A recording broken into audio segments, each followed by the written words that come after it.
Ako Bicol.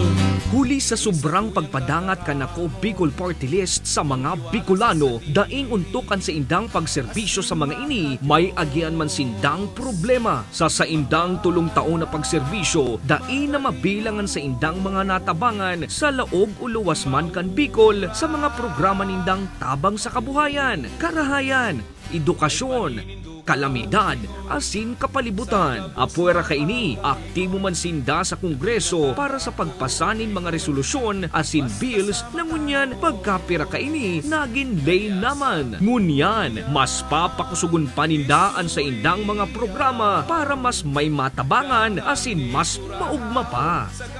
Salamat ako Bicol! Ang pagpadangat na ini, ginigibo, huli ta sinda. Kita, ika, ako Bicol! Bicol.